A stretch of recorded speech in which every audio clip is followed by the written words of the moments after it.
نؤمن به ونتوكل عليه ونعوذ بالله من شرور أنفسنا ومن سيئات أعمالنا من يهده الله فلا مضل له ومن يضلله فلا هادي له ونشهد أن لا إله إلا الله وحده لا شريك له ونشهد أن سيدنا وسندنا وحبيبنا حبيب ربنا طبيبنا طبيب قلوبنا محمدا عبده ورسوله الذي أرسله الله إلى كافة الناس بشيرا ونذيرا وداعيا إلى الله بإذنه وسراجا وقمرا منيرا أما بعد فقد قال الله تبارك وتعالى في كلامه المجيد وفرقانه الحميد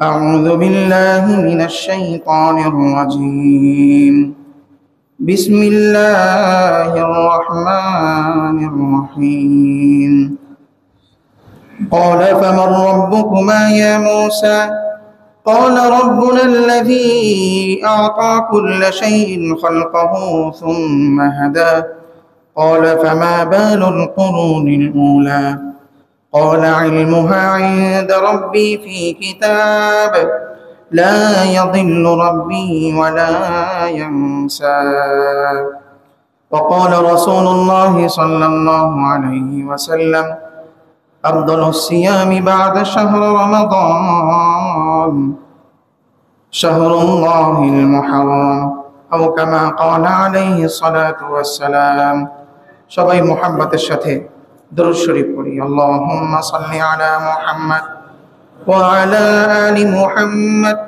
কামা সাল্লাইতা আলা ইব্রাহিম ওয়া আলা আলি ইব্রাহিম ইন্নাকা হামিদুম মাজিদ اللهم بارك على محمد وعلى آل محمد كما باركت على إبراهيم وعلى آل إبراهيم إنك حميد مجيد সবাই কেমন আছেন আলহামদুলিল্লাহ সুম্মা আলহামদুলিল্লাহ আল্লাহ রাব্বুল আলামিনের দরবারে লাখ কোটি শুকরিয়া যিনি আমাদেরকে জুমার দিনে সমস্ত ব্যস্ততা থেকে পৃথক করে মসজিদে আগে আগে আসার তৌফিক দান করেছেন এজন্য সকলেই বলি আলহামদুলিল্লাহ মুহররম মাসের আজকে 15 তারিখ অর্থাৎ দ্বিতীয় জুমায় আমরা উপস্থিত হয়েছি মুহররম মাসকে বলা হয়েছে আল্লাহর মাস অন্য কোনো মাসকে আল্লাহ রাব্বুল আলামিন নিজের মাস হিসেবে ঘোষণা করেননি শুধুমাত্র মুহররম মাসকে নিজের মাস হিসেবে ঘোষণা করেছেন এবং নবী করিম সাল্লাল্লাহু আলাইহি ওয়াসাল্লাম ইরশাদ করেছেন রমজানের পরে অন্য কোনো মাসে রোজা রাখা এর থেকে উত্তম হচ্ছে মুহররম মাসের রোজা রাখা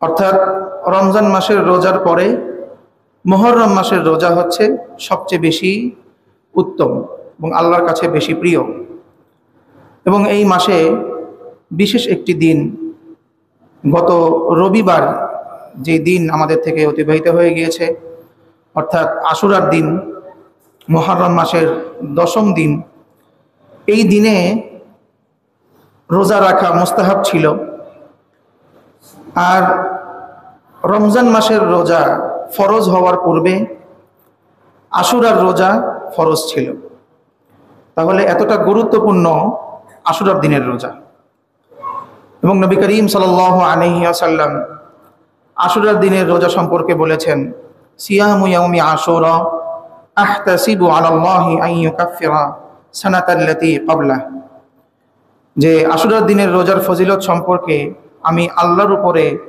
এই বিশ্বাস রাখি, এই ধারণা রাখি যে তিনি 1 বছর আগের গুনাহ ক্ষমা করে দিবেন। এত গুরুত্বপূর্ণ।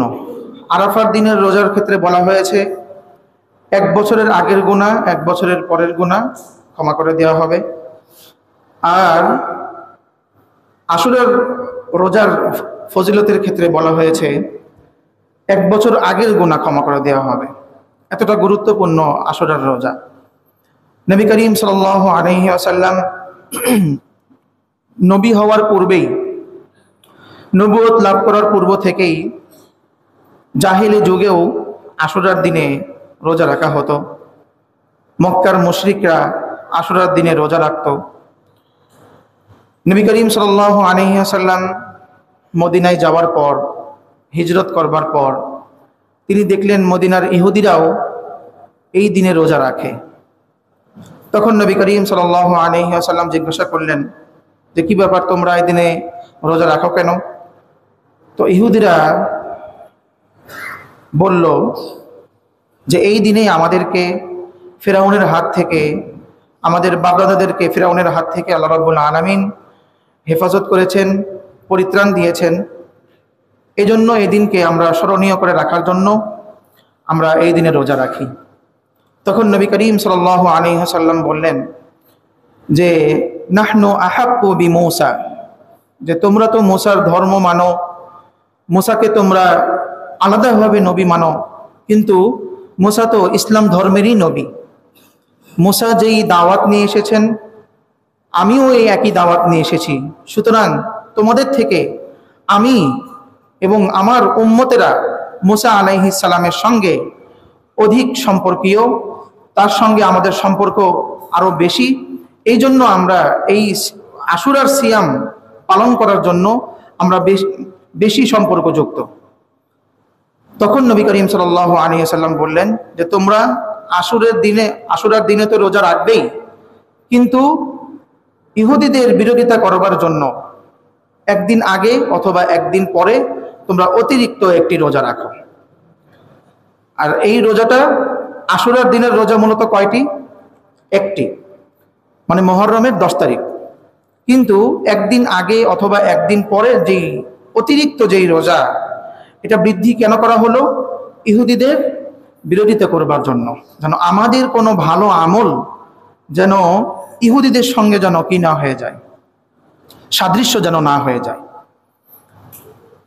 এতটা সচেতন ছিলেন আমাদের নবী মুহাম্মদ রাসূলুল্লাহ সাল্লাল্লাহু আলাইহি ওয়াসাল্লাম যে একটা নেক আমল করব, সেই নেক আমলের ক্ষেত্রেও যেন আমাদের একটা স্বকীয়তা থাকে, আমাদের যেন একটা স্বকীয়তা বজায় থাকে, আমাদের যেন একটা আলাদাভাবে পার্থক্য করা যায় যে এটা হচ্ছে ইসলামের বিধান আমলের ক্ষেত্রেও।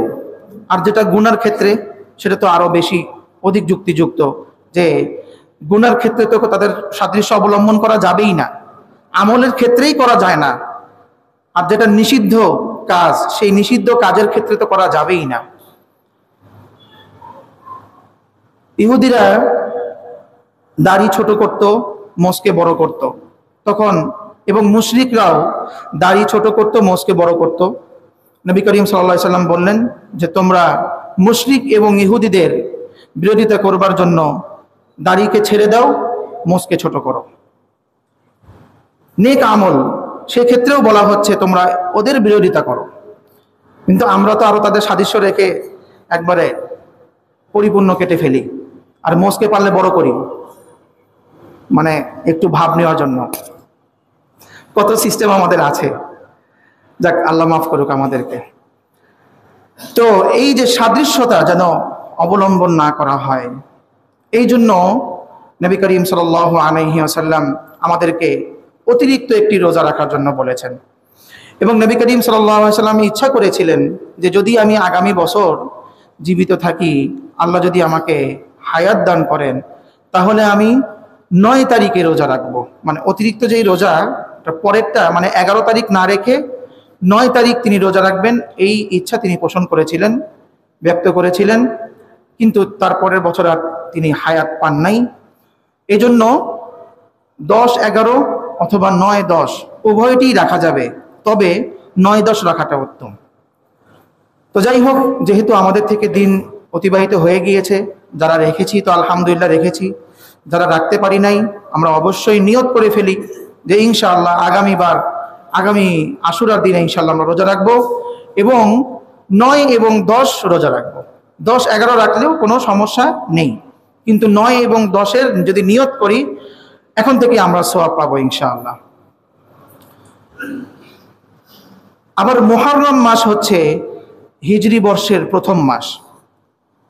এই মুহররম মাসকে প্রথমে রেখে হিজরি বৎসরকে গণনা করা হয়েছে। আসমান এবং জমিনকে সৃষ্টি করার পর থেকেই আল্লাহ রাব্বুল আলামিন 12টি মাসে এই আসমান এবং জমিনের যেই এই চক্র নির্ধারণ করে দিয়েছেন। ওই যে আমরা ভূগোল পড়ার সময় আহ্নিক গতি, বার্ষিক গতি একটু পড়ছি না, যে সূর্য পৃথিবীকে কেন্দ্র করে যে ঘুরে, যে গতিতে ঘুরে সেটা 12 বছর, মানে 12 মাস লাগে, 365 দিন লাগে। তো আল্লাহ রাব্বুল আলামিন পৃথিবীর সৃষ্টি লগ্ন থেকেই এই সিস্টেম করে দিয়েছেন। সূরা তাওবার মধ্যে আল্লাহ রাব্বুল আলামিন বলেন, ইন্না ইদ্দাতাশ শুহুরি ইনদাল্লাহি 12 শাহরান ফি কিতাবিল্লাহ ইয়াউমা খালাকাস সামাওয়াতি ওয়াল আরদা মিনহা আরবাআতুন হুরুম। যেদিন থেকে আসমান এবং জমিন সৃষ্টি করা হয়েছে সেদিন থেকে মাসের গণনা হচ্ছে 12টি মাস, তার মধ্যে 4টি মাস সম্মানিত।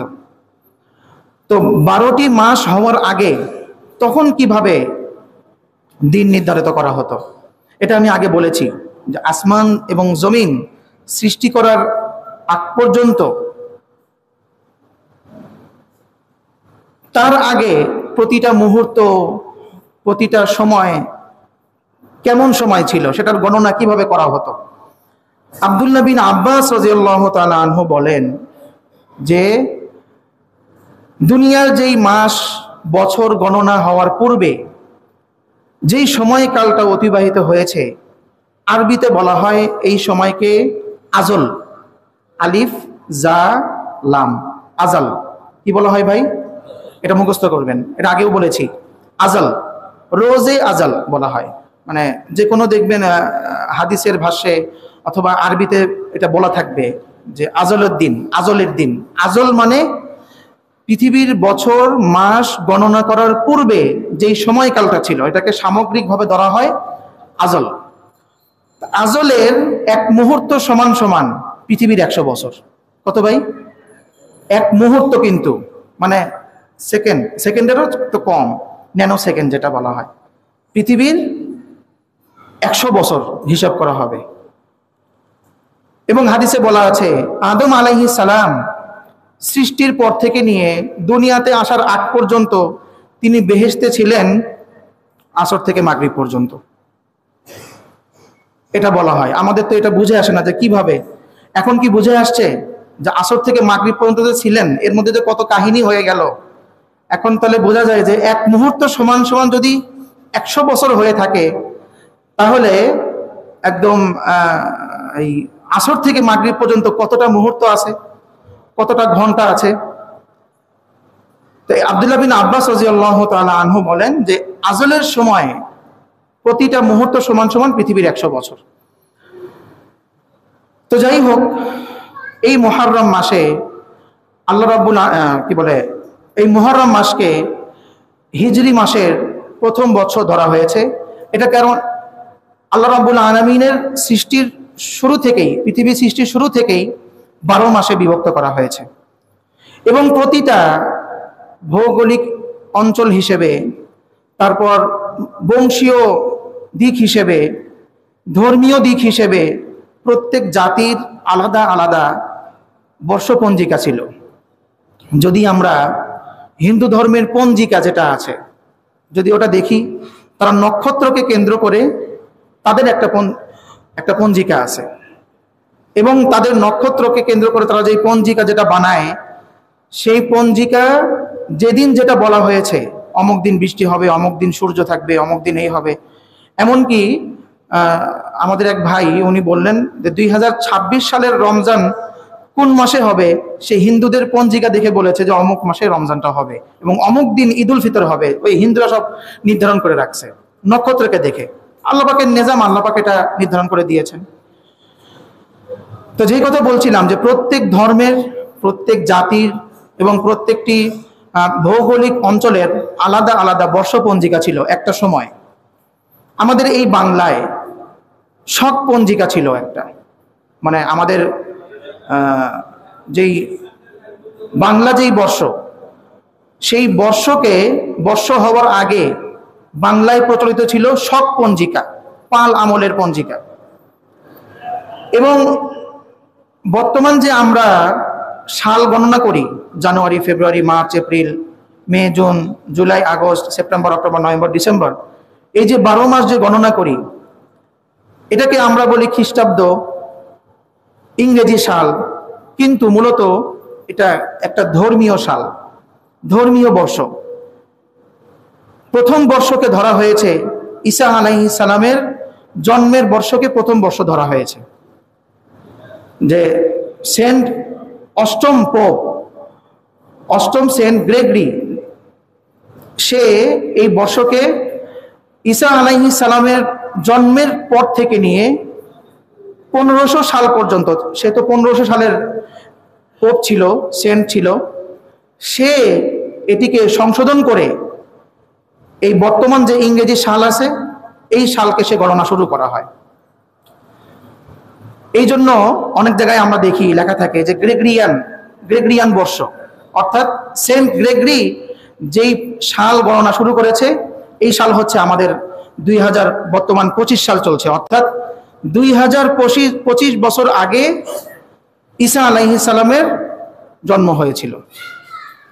তো ওমর রাদিয়াল্লাহু তাআলা আনহুর সময় যখন সরকারি খাতা, সরকারি কাজকর্মকে হিসাব রাখার জন্য একটা প্রয়োজন দেখা দিল, তখন সাহাবায়ে কেরাম রাদিয়াল্লাহু তাআলা আনহুম ওমর রাদিয়াল্লাহু তাআলা আনহুকে বললেন যে আমরা একটা বর্ষ করতে পারি, যেহেতু প্রত্যেক ধর্মের, প্রত্যেক জাতির আলাদা আলাদা বর্ষ আছে, আমাদেরও একটা বর্ষ থাকা দরকার। তখন সাহাবায়ে কেরামের সঙ্গে ওমর রাদিয়াল্লাহু তাআলা আনহু তিনি পরামর্শ করলেন যে কোন মাসকে আগে রাখা যায়। অনেকে বললেন যেহেতু নবী করিম সাল্লাল্লাহু আলাইহি ওয়াসাল্লামের জন্ম রবিউল আউয়াল মাসে হয়েছে, রবিউল আউয়াল মাসকে প্রথমে রেখে আমাদের এই মাস, আমাদের এই বর্ষ শুরু করা যায়। আবার অনেকে রজব মাসকে প্রথমে রেখে এই বর্ষকে শুরু করার পরামর্শ দিলেন। আবার অনেকে রমজান মাসকে প্রথমে রেখে এই বর্ষকে শুরু করার পরামর্শ দিলেন।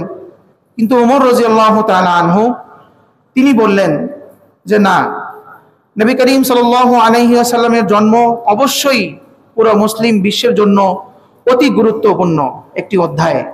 জন্ম না হলে তো কিছুই হতো না, জন্ম না হলে তো আমরা দিন পেতাম না, জন্ম না হলে তো আমরা কোরআন পেতাম না, তার জন্ম না হলে তো এই পুরো আসমান জমিনই তৈরি হতো না। এটা ঠিক আছে, কিন্তু আল্লাহ রাব্বুল আলামিন নবী করিম সাল্লাল্লাহু আলাইহি ওয়াসাল্লামকে যে পৃথিবীতে পাঠিয়েছেন, এটার মূল উদ্দেশ্য কি ছিল? জন্মেরও মূল উদ্দেশ্য ছিল, যেটিকে আল্লাহ রাব্বুল আলামিন সূরা সফের মধ্যে বলেছেন, হুয়াল্লাযী আরসালা রাসূলাহু বিল হুদা ওয়া দীনিল হক লিইয়ুযহিরাহু আলাদ দীনি কুল্লিহি ওয়ালাউ কারিহাল মুশরিকুন। তিনি ওই সত্তা যিনি স্বীয় নবীকে, তার নবীকে এবং সত্য দিনকে প্রেরণ করেছেন। উদ্দেশ্য হচ্ছে যেন তার আনিত সত্য দিন সমস্ত ধর্মের উপরে যেন বিজয় লাভ করে। যদিও কাফেররা, যদিও মুশরিকরা এই সমস্ত ধর্মের উপরে বিজয় লাভ করাকে, ইসলামকে অপছন্দ করুক না কেন, তারপরেও আল্লাহ রাব্বুল আলামিন নবীকে প্রেরণ করেছেন, দ্বীনে হককে প্রেরণ করেছেন। এটা হলো মূল উদ্দেশ্য, যে হককে বিজয় রাখা, হককে সমুন্নত রাখা। এটা হচ্ছে দ্বীনের মূল, নবী করিম সাল্লাল্লাহু আলাইহি ওয়াসাল্লামের আসার মূল উদ্দেশ্য। তো ওমর রাদিয়াল্লাহু তাআলা আনহু বললেন, যেহেতু হক এবং বাতিলের প্রথম পার্থক্য হয়েছে হিজরতের দ্বারা, প্রথম পার্থক্য হয়েছে হিজরতের দ্বারা, তো আমরা মুহররম মাসকে প্রথম মাস করব, আর হিজরত যেই সালে হয়েছে, যেই সময় হিজরত হয়েছে, সেই সময়কে আমরা প্রথম হিজরি ধরে আমরা বছর গণনা করব। নবী করিম সাল্লাল্লাহু আলাইহি ওয়াসাল্লামের জন্মসালকে প্রথম এক হিজরি ধরা হয় নাই, মানে ইসলামী সালের প্রথম সাল ধরা হয় নাই।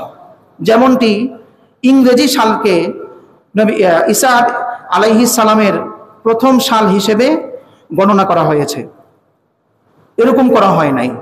বরং নবী করিম সাল্লাল্লাহু আলাইহি ওয়াসাল্লামের হিজরতকে কেন্দ্র করে হক এবং বাতিলের যেই পার্থক্য হয়েছে, বাতিল থেকে ছুটে এসে, বাতিল থেকে পৃথক হয়ে এসে হকের জন্য কুরবানি করা, হকের জন্য কষ্ট করার যে একটা বিধান, সেই বিধানকে সমুন্নত রাখার জন্য এই হিজরতের সময়কে প্রথম বর্ষ ধরে তারপর সব হিসাব করা হয়েছে। অর্থাৎ আমরা বর্তমান 1447 হিজরিতে উপনীত হয়েছি। এই 1447 হিজরিতে মানে আমরা নবী করিম সাল্লাল্লাহু আলাইহি ওয়াসাল্লামের হিজরতের 1447তম বছরে বর্তমান অবস্থান করছি। হিজরতের 1447 বছর হয়ে গিয়েছে।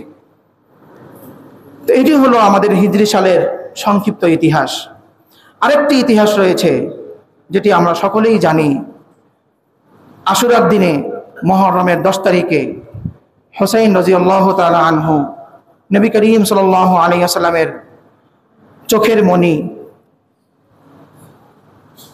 নবী করিম সাল্লাল্লাহু আলাইহি ওয়াসাল্লাম নামাজের মধ্যেও যাকে কোলে করে রেখেছেন, নামাজের মধ্যে যখন তিনি সিজদায় যাইতেন, হুসাইন রাদিয়াল্লাহু তাআলা আনহু নবী করিম সাল্লাল্লাহু আলাইহি ওয়াসাল্লামের ঘাড়ে, পিঠে উঠে বসে থাকতেন এবং বলতেন, আমার কত সুন্দর একটি ঘোড়া, কত সুন্দর আমার একটি ঘোড়া।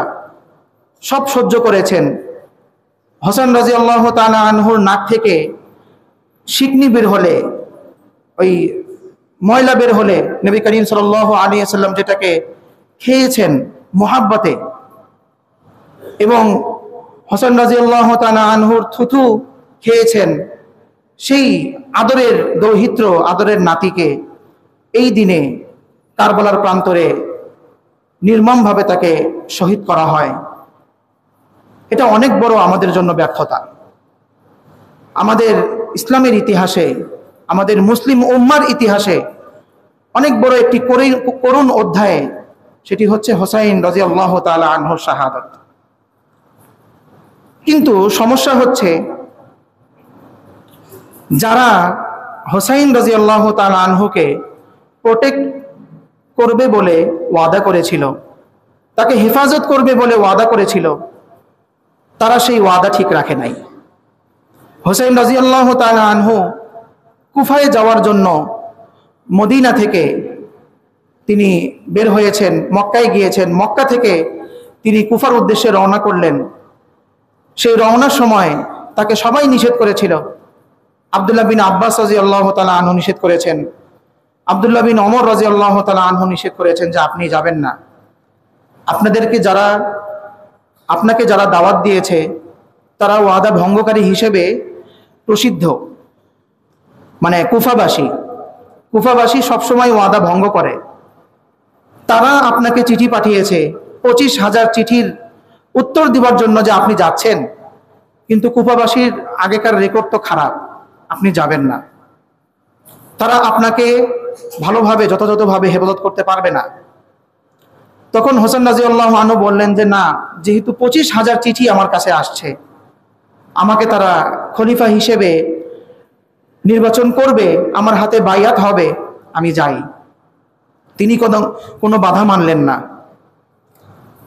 চলে গেলেন। কারবালার প্রান্তরে যখন ইয়াজিদের বাহিনী, কুখ্যাত ইয়াজিদের বাহিনী হুসাইন রাদিয়াল্লাহু তাআলা আনহু এবং তার পরিবারবর্গকে যখন থামিয়ে দিল, একজনও কুফাবাসী আসে নাই। কতটা মিথ্যুক তারা, নির্মমভাবে নবী দৌহিত্রকে হত্যা করা হচ্ছে, তারা সেখানে নিশ্চুপ। অথচ চিঠি পাঠিয়ে তারা দাওয়াত দিয়েছে যে আপনি আসেন, আপনার হাতে আমরা বাইয়াত হব। হুসাইন রাদিয়াল্লাহু তাআলা আনহু যুদ্ধের জন্য বের হন নাই। হুসাইন রাদিয়াল্লাহু তাআলা আনহু কোনো বিদ্রোহ করার জন্য বের হন নাই, যেটি বর্তমান কিছু কিছু মুসলমান, নাউযুবিল্লাহি মিন যালিক, অনেক মুসলমান এটা বলে থাকে মুসলিম নামধারী। আমাদের বাংলাদেশে এটা নাই আলহামদুলিল্লাহ, যে এই সমস্ত কুলাঙ্গার থেকে বাংলাদেশ মুক্ত আলহামদুলিল্লাহ। তারা বলে থাকে নাউজুবিল্লাহ, আবার সবাই নাউজুবিল্লাহ একটু বলেন আগে, যে হোসাইন, তারা রাদিয়াল্লাহু আনহু বলে না, তারা বলে যে হোসাইনের এই হত্যাকাণ্ড এটা দরকার ছিল, নাউজুবিল্লাহি মিন যালিক, যে সে ইয়াজিদের যেই শাসন, সেই শাসনের বিরুদ্ধে সে বিদ্রোহ করে থেকেছিল। নাউজুবিল্লাহ বলবেন না? অথচ হোসেন রাদিয়াল্লাহু তাআলা আনহু তিনি চেয়েছিলেন যে খোলাফায়ে রাশিদিন, 4 খলিফা যেভাবে নির্বাচন করা হয়েছে বাইয়াতের ভিত্তিতে, খেলাফতকে আবার সেই বংশীয় বিষয় থেকে বের করে নিয়ে 4 খলিফার যে খেলাফত হয়েছিল সেই খেলাফতের ভিত্তিতে আবার নিয়ে আসা, এই ইচ্ছা তার ছিল। এই জন্য তিনি কোনো অস্ত্রে শস্ত্রে সজ্জিত হিসেবে তিনি এখানে ঘর থেকে বের হন নাই। ছোট ছোট বাচ্চাদেরকে নিয়ে, শুধুমাত্র নিজের পরিবার বর্গকে নিয়ে, হাসান এবং হোসাইন রাদিয়াল্লাহু তাআলা আনহুমা, তাদের পরিবার বর্গকে নিয়ে তিনি বের হয়েছেন। সুতরাং যারা বলে যে এই হত্যাকাণ্ড, নাউজুবিল্লাহ, এটাকে তারা হত্যাকাণ্ড বলে, যে এই হত্যাকাণ্ড দরকার ছিল, তাদের কি ঈমান কি পরিপূর্ণ আছে না নাই ভাই? নাউজুবিল্লাহ, আল্লাহ পাক মাফ করো আমাদেরকে, এমন আকীদা থেকে আল্লাহ পাক আমাদেরকে হেফাজত করো। আমাদের নামাজের অংশ দরুদ শরীফ পড়া, আমাদের জীবনের অংশ দরুদ শরীফ পড়া। যে ব্যক্তি সারা জীবনে একবার দরুদ শরীফ পড়ল না, নবী করিম সাল্লাল্লাহু আলাইহি ওয়াসাল্লামের শাফাআত তার নসিবে হবে না। দরুদ শরীফ পড়তেই হবে, পড়তেই হবে। সেই দরুদ শরীফে আমরা কি বলি? আল্লাহুম্মা সাল্লি আলা মুহাম্মাদ ওয়া আলা আলি মুহাম্মাদ, মানে হে নবী, হে আল্লাহ, আপনি মুহাম্মাদের উপরে রহমত প্রেরণ করুন এবং মুহাম্মাদের বংশের উপরে রহমত প্রেরণ করুন। আলি মুহাম্মাদ ওয়া আলা আলি মুহাম্মাদ, আল মানে বংশ, পরিবার। অর্থাৎ যেমন আমরা নবী করিম সাল্লাল্লাহু আলাইহি ওয়াসাল্লামের উপর দরুদ প্রেরণ করি, অনুরূপ ভাবে সঙ্গে সঙ্গে হাসান হোসাইন রাদিয়াল্লাহু তাআলা আনহুমদের জন্যও আমরা কি করি? দরুদ প্রেরণ করি। এটা আমাদের নামাজের অংশ, আমাদের মুহাব্বতের অংশ। নবীকে ভালোবাসতে হলে নবীর পরিবারকেও ভালোবাসতে হবে। নবী করিম সাল্লাল্লাহু আলাইহি ওয়াসাল্লাম বিদায় হজের ভাষণে আরাফাতের ময়দানে, আরাফাতের সেই মাউন্টের উপরে, জাবালে রহমতের উপরে তিনি দাঁড়িয়ে বলছেন, আমি তোমাদের নিকট 2টি জিনিস রেখে গেলাম। 2টি বর্ণনা। একটি বর্ণনা হচ্ছে কিতাবুল্লাহ, আল্লাহর কিতাব এবং আমার সুন্নাত। আরেকটি বর্ণনা হচ্ছে আমি তোমাদের নিকট 2টি জিনিস রেখে গেলাম। একটি হচ্ছে কিতাবুল্লাহ, আল্লাহর কিতাব, দ্বিতীয়টি হচ্ছে ওয়া ইতরতি, আমার পরিবারকে আমি রেখে গেলাম। তাহলে একজন ব্যক্তি, যদি আমি নবী করিম সাল্লাল্লাহু আলাইহি ওয়াসাল্লামকে যদি ব্যক্তি হিসেবেও ধরি, এটা তো ধরা যাবেই না, যদিও ধরি সাময়িক সময়ের জন্য, একজন ব্যক্তি যিনি রাষ্ট্রনেতা, যিনি নবী, যিনি সরদারে দো জাহান, তিনি তার শেষ ভাষণে বলছেন যে আমার পরিবারকে তোমাদের নিকট রেখে গেলাম। সেই পরিবারের সঙ্গে যদি কেউ বেয়াদবি করে, সে কি হাউজে কাউসারের পানি পাবে? কশ্চিনকালেও না। এজন্য খুব সাবধান, এই ধরনের আকীদা অন্তরে লালন করা যাবেই না। হোসেন রাদিয়াল্লাহু তাআলা আনহু, হাসান রাদিয়াল্লাহু তাআলা আনহু, ফাতেমা রাদিয়াল্লাহু তাআলা আনহা, আলী রাদিয়াল্লাহু তাআলা আনহু, এদেরকে মুহাব্বত করা, আমাদের অন্তরের অন্তঃস্থলে রাখা, এটা আমাদের ঈমানের দাবি, রাখতে হবে। নবী করিম সাল্লাল্লাহু আলাইহি ওয়াসাল্লাম বলেছেন, মান কুনতু মাওলাহু ফা আলিয়ুন মাওলাহু, আমি যার অভিভাবক, আলীও তার অভিভাবক। আলীর ক্ষেত্রে বলে গিয়েছেন। কত বড় কথা! এই জন্য আহলে বাইত, নবী করিম সাল্লাল্লাহু আলাইহি ওয়াসাল্লামের পরিবারবর্গ কারা? নবী করিম সাল্লাল্লাহু আলাইহি ওয়াসাল্লাম একদিন চাদর বিছাইলেন। সেই চাদরের উপরে এক পাশে নবী করিম সাল্লাল্লাহু আলাইহি ওয়াসাল্লাম বসলেন এবং চারদিকে, এক পাশে হাসান রাদিয়াল্লাহু তাআলা আনহু, এক পাশে হোসেন রাদিয়াল্লাহু তাআলা আনহু, এক পাশে ফাতেমা রাদিয়াল্লাহু তাআলা আনহা, এক পাশে আলী রাদিয়াল্লাহু তাআলা আনহু। এই 4 জনকে একত্রিত করে নিজেও সেই চাদরের উপরে বসলেন এবং আল্লাহকে বললেন, আল্লাহ, এরা হচ্ছে আমার পরিবার, এই 4 জন। আর এই 4 জন থেকে যারা যারা আসবে, মানে ফাতেমা রাদিয়াল্লাহু আনহার বংশধর যারা আসবেন, সবাই হচ্ছেন কার পরিবার? নবী করিম সাল্লাল্লাহু আলাইহি ওয়াসাল্লামের পরিবার। জন্য বিষয়টা বুঝতে হবে। এই দিনে এই ইয়াজিদের বাহিনী, ইয়াজিদের গোষ্ঠী হোসেন রাদিয়াল্লাহু তাআলা আনহু সহ 72 জন নবী পরিবারকে নির্মমভাবে হত্যা করেছে। এই জন্য আমাদের কি করণীয়? আমরা কি করব? আমাদের করণীয় হচ্ছে হোসেন রাদিয়াল্লাহু তাআলা আনহু যে জন্য ঘর থেকে বের হয়েছেন, হোসেন রাদিয়াল্লাহু তাআলা আনহু যে জন্য তিনি শহীদ হলেন, উদ্দেশ্য দেখতে হবে। তিনি কি খেলাফত লাভের লোভে, হুকুমত শাসন ক্ষমতা পাওয়ার লোভে কি ঘর থেকে বের হয়েছেন? না, তিনি চেয়েছেন হককে সমুন্নত রাখার জন্য, সত্যকে সমুন্নত রাখার জন্য। এই জন্য তিনি ইয়াজিদের গোষ্ঠীর সঙ্গে তিনি কোনো আপোষ করেন নাই, নিজের জানকে দিয়ে দিয়েছেন। আমাদেরও ঠিক ওরকম হতে হবে যে হক সত্যকে সমুন্নত রাখার জন্য কারো সঙ্গে কোনো আপোষ চলবে না। কিন্তু আমরা করি তার উল্টোটা। আমরা করি যে একটু হোসাইনকে স্মরণ করলাম, একটু মাতম করলাম, বাস হয়ে গেল। না ভাই, এটা কোনো ইসলামের নিদর্শন না। নবী নিষেধ করেছেন যে ব্যক্তি কাপড় ছিঁড়ে বুক চাপড়িয়ে যে ব্যক্তি মাতম করে সে আমার অন্তর্ভুক্ত না, সে আমার দলের অন্তর্ভুক্ত না। এজন্য সাবধান।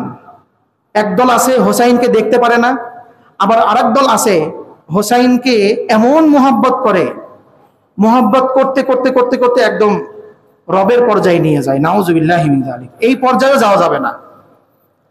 এবার হজের সফরে, আমি আগেও উমরা সফরেও দেখেছি, এবারও দেখেছি, বারবার দেখছি যে কিছু মানুষ আছে তারা সাধারণ মাটিতে সেজদা করে না। যারা হজে গেছেন তারা দেখতে পায়, মানে এটা মনে হয় খেয়াল করেছেন আমার ধারণা, তারা একটা আলাদা মাটি নেয়, একটা মাটির ওই তায়াম্মুমের মাটির মতো, তায়াম্মুমের মাটির মতো আলাদা একটা মাটির উপরে তারা সেজদা করে।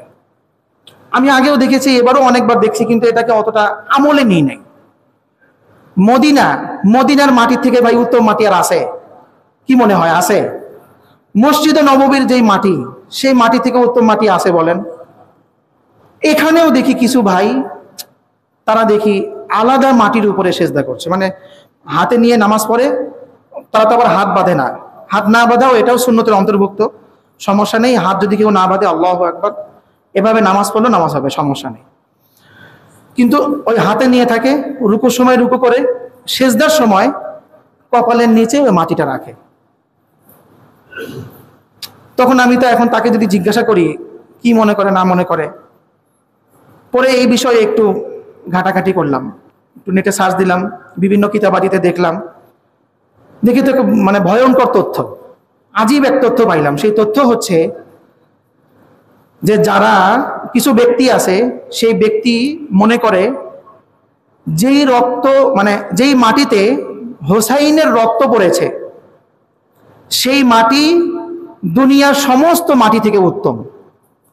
তারা এটা বিশ্বাস করে, যেই মাটিতে হোসেন রাদিয়াল্লাহু তাআলা আনহুর রক্ত পড়েছে, সেই মাটি দুনিয়ার সমস্ত মাটি থেকে উত্তম, এমনকি কাবার মাটি থেকেও, এমনকি নবীর রওজার মাটি থেকেও। নাউজুবিল্লাহ বলবেন না ভাই? আস্তাগফিরুল্লাহ, আস্তাগফিরুল্লাহ। সাহাবায়ে কেরাম রাদিয়াল্লাহু তাআলা আনহুম, তাবেঈনরা বলতেন যেই মাটিতে আমাদের নবী শুয়ে আছেন, সেই মাটি কাবার মাটি থেকেও উত্তম। রিয়াজুল জান্নাহ, যার ব্যাপারে বলা হয়েছে মা বাইনা মিম্বারি ওয়া বাইতি রাউদাতুম মিন রিয়াদিল জান্নাহ, যে আমার মিম্বার এবং আমার ঘরের মাঝামাঝি যেই জায়গা আছে, এটি হচ্ছে জান্নাতের বাগান সমূহ থেকে একটি বাগান।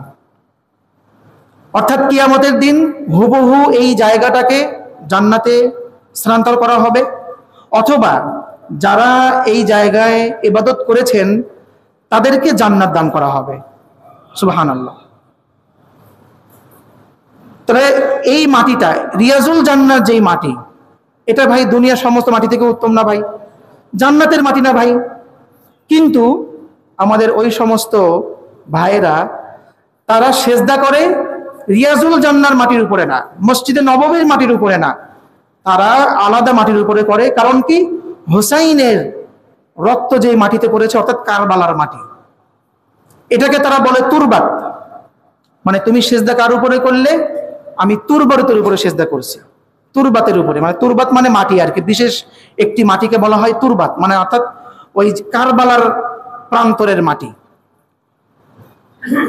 আবার তারা দেখলাম, এটা আবার ভালো করে ঘেটে ঘেটে দেখলাম, যে যারা এই মাটির উপরে যারা সেজদা করে তারা মদিনায় আসলেও রওজার সামনে যায় না, দূর থেকে নবীকে সালাম প্রেরণ করে তারা মদিনা ত্যাগ করে। তারা কারণ সেখানে কি আবু বকর এবং ওমর রাদিয়াল্লাহু তাআলা আনহুমা সেখানে শুয়ে আছেন, ওদেরকে সালাম দিবে না, তাদেরকে সালাম না দিয়ে শুধুমাত্র নবীকে সালাম দিয়ে তারা চলে যায়। এরা কারা? যারা হোসাইনকে বেশি একদম রবের পর্যায়ে নিয়ে গেছে, যে হোসাইনই সব, হোসাইন ছাড়া আর কিছু নাই। মানে ঈসা আলাইহিস সালামের মতো, যে ঈসাকে যেমন আল্লাহর পর্যায়ে নিয়ে গিয়েছে, এই সমস্ত ব্যক্তিরা হোসাইন রাদিয়াল্লাহু তাআলা আনহুকে কোথায় নিয়ে গেছে? রবের পর্যায়ে নিয়ে গেছে। যে হোসাইনের রক্ত যেখানে পড়েছে রাদিয়াল্লাহু তাআলা আনহু, সেই মাটিকে তারা সবচেয়ে পবিত্র মাটি মনে করে।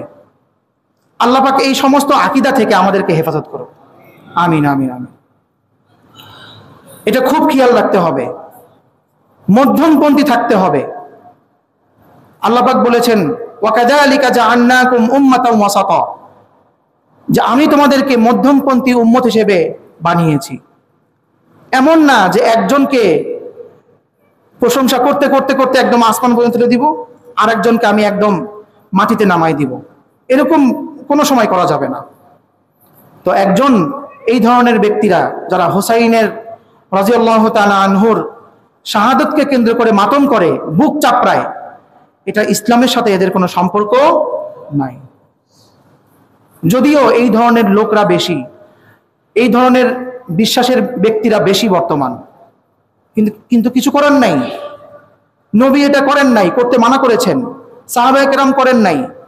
এমনকি হোসাইন রাদিয়াল্লাহু তাআলা আনহুর সন্তান জাইনুল আবিদিন রাহমাতুল্লাহি আলাইহি, তার সন্তান, তিনিও সারা জীবনে এই কাজ করেন নাই, তার সন্তানের সন্তান এই কাজ করেন নাই। এখনো নবীর বংশ আছে, নবীর কোনো বংশীয় ব্যক্তি যারা সাইয়্যেদ বংশের, তারা এই কাজ এখনো করেন না। আমার বাপের সমস্যা, আমার বাবা ইন্তেকাল করেছেন, আমি মাতম করি না, আর তুমি আসছো আমার তুই মাতম করতে আসছো, মায়ের থেকে মাসির দরদ বেশি, বিষয়টা হচ্ছে এমন। তো এই জন্য বড়রা বলতেন যে যারা হোসাইন রাদিয়াল্লাহু তাআলা আনহুকে হেফাজত করতে পারে নাই, আল্লাহ পাক তাদেরকে একটা আযাব দিয়ে দিয়েছেন। সেই আযাবটা কি? তারা ওয়াদা করেছিল, তাদের বাপদাদারা ওয়াদা করেছিল যে আমরা আপনাকে হেফাজত করব, আমরা আপনাকে খলিফা, ভাই আমার কথা বুঝতে পারছেন তো? আমরা আপনাকে হেফাজত করব, আমরা আপনাকে খলিফা বানাবো, আপনি আসেন। কিন্তু 10ই মুহররম যখন হোসাইন রাদিয়াল্লাহু তাআলা আনহুকে যখন শহীদ করা হলো, তখন এই ধরনের ব্যক্তিরা, তাদের বাপদাদারা হোসাইনকে কি করতে পারে নাই? হেফাজত করতে পারে নাই। এই জন্য আল্লাহ পাক কিয়ামত পর্যন্ত একটা আযাব তাদেরকে দিয়ে দিয়েছে। নিজের কাঁধে নিজে কি করবে? ওই যে ছুরি মারবে, বর্ষা মারবে, কর। তুই হোসেনকে কেন তুই হেফাজত করতে পারলি না? মিথ্যুকের জাতি, এই জাতির শুরু থেকেই মিথ্যুক, এই জাতির শুরু থেকেই ওয়াদা ভঙ্গকারী। ভৌগোলিক হিসেবে বলছি, এরা ভৌগোলিকভাবেই ওয়াদা ভঙ্গকারী, এবং এদের থেকে আসা ব্যক্তিরাই পুরা বিশ্বে আগেও করেছে, এখনো করেছে। যেমন ইতিহাসে ভালো কাজ করছে, খারাপ কাজও করে, এরাই করে। কিন্তু নামধারী মুসলমান, পাগড়ি পরে আছে, জুব্বা পরে থাকে, সবকিছু করে থাকে, এবং আমার আপনার থেকে বেশি আমল করে। এদের ব্যাপারেই নবী করিম সাল্লাল্লাহু আলাইহি সাল্লাম বলেছেন যে শেষ সময়ে এমন কিছু ব্যক্তি আসবে যাদের রোজা দেখে, যাদের নামাজ দেখে তোমাদের হিংসা হবে, যে হায় হায় হায়, এরা কি আমল করে, এত আমল করে এরা। এটা আমার ভাষা না ভাই, এটা নবী করিম সাল্লাল্লাহু আলাইহি সাল্লামের ভাষা, নবীর হাদিস, যে এমন কিছু ব্যক্তিরা আসবে যাদের নামাজ রোজা দেখে তোমাদের হিংসা হবে, যে আমরা কেন এরকম করতে পারলাম না, কিন্তু ওই সত্তার হাতে, ওই সত্তার কসম যার পবিত্র হাতে আমার প্রাণ, এদের সঙ্গে ইসলামের কোনো সম্পর্ক নেই। এটা আমার কথা না, নবীর কথা। এজন্য ভাবতে হবে, শুধু মাতম করলেই, শুধু চিৎকার চিল্লাপাল্লা করলেই সবকিছু হয়ে যায় না। আমাকে হোসাইনি মুসলমান হতে হলে, ইয়াজিদের বংশ থেকে আমাকে পৃথক করতে হলে সত্যের পক্ষে থাকতে হবে, নবীর পক্ষে থাকতে হবে, নবীর হাদিসের পক্ষে থাকতে হবে, নবীর পরিবারের পক্ষে থাকতে হবে। আবার পক্ষে যেতে হলে এমন যাওয়া যাবে না যে নবীকে বাদ দিয়ে নবীর পরিবারকে একদম আসমানে তুলে দিব, এমন না। নবী করিম সাল্লাল্লাহু আলাইহি সাল্লামের পরে সমস্ত আম্বিয়ায়ে কেরাম আলাইহিস সালামের পরে একজন ব্যক্তির সম্মান সবচেয়ে উচ্চে। কিয়ামতের দিন আল্লাহর গোসাকে ঠান্ডা করবার জন্য, আল্লাহর রাগকে ঠান্ডা করবার জন্য নবী করিম সাল্লাল্লাহু আলাইহি সাল্লাম একজন ব্যক্তির আমল নামা দিবেন, যে আল্লাহ আমার উম্মতের আমল নামা দেখেন। একজন ব্যক্তির আমল নামা দিবে। ওই ব্যক্তিকে মোহাব্বত করা, নবীর পরে ওই ব্যক্তিকে মোহাব্বত করা আমাদের ইমানের সর্বপ্রথম দাবি। বোঝেন তাহলে কোন ব্যক্তি, যে ব্যক্তির আমল আল্লাহ রাব্বুল আলামিনের সামনে পেশ করা হবে সর্বপ্রথম, যেন আল্লাহর রাগ ঠান্ডা হয়। জান্নাতের 8 দরজা, জান্নাতের 8 দরজা, 8টি দরজাই যেই ব্যক্তিকে ডাকবে যে এই অমুক আমার, তুমি আমাকে দিয়ে প্রবেশ করো, তুমি আমার ভিতর দিয়ে জান্নাতে প্রবেশ করো। ওই ব্যক্তিকে মোহাব্বত করা আমাদের ইমানের সর্বপ্রথম দাবি, যে নবীর পরে ওই ব্যক্তির স্থান। সেই ব্যক্তির নাম কি? আবু বকর সিদ্দিক রাদিয়াল্লাহু তাআলা আনহু। ভালো করে বুঝতে হবে, খুব ভালো করে বুঝতে হবে। নবীর পরিবারকেও ভালোবাসতে হবে, আবু বকরকেও ভালোবাসতে হবে, মাকেও যেমন ভালোবাসতে হবে, স্ত্রীকেও ভালোবাসতে হবে। বুঝতে হবে বিষয়গুলো। আলী আলী, মুহাম্মদ মুহাম্মদ, আবু বকর আবু বকর, প্রত্যেকের স্থান আছে।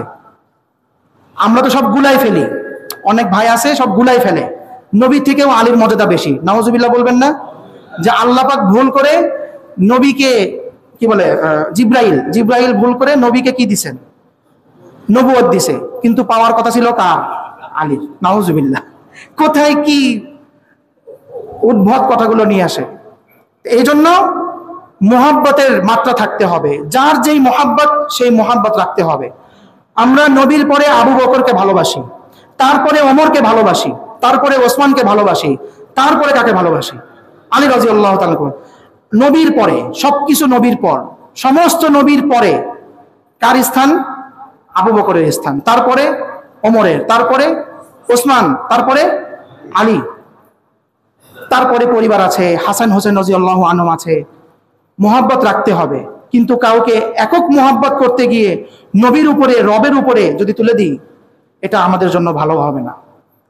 আল্লাহ রাব্বুল আলামিন আমাদের সকলকে নবী পরিবার, আহলে বাইত এবং সাহাবায়ে কেরাম রাদিয়াল্লাহু তাআলা আনহুমদেরকে পরিপূর্ণ নিরঙ্কুশভাবে মোহাব্বত করার তৌফিক দান করুন।